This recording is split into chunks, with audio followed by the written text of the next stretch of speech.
A Bíblia Sagrada diz que nós temos uma coisa a declarar a respeito de Deus. O que é? Que grande é o Senhor. Na hora que você pedir e falar assim, Deus, me ensina a entender essa palavra aqui, porque o Senhor é grande.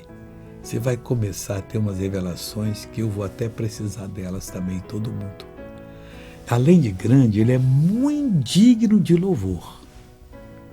E a grandeza dele, missionário, é inescrutável. A sua grandeza é inescrutável. Não tem jeito de você estudar e descobrir quanto ele é grande, porque a nossa mente é finita, ela não tem capacidade como a de Deus.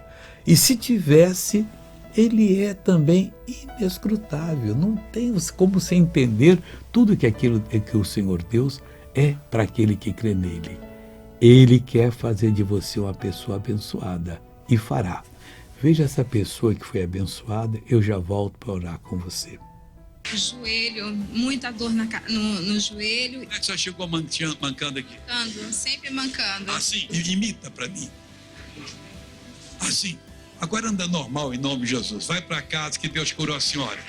Agora eu quero fazer oração. Meu Pai, a minha alma se liga à alma dessa pessoa. Eu proíbo o inimigo de tocar nessa vida.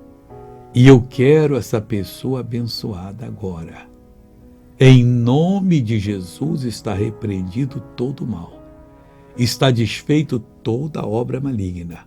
E eu digo, mal, solta essa pessoa, vai embora, em nome de Jesus. E você diz, obrigado, Jesus. Amém.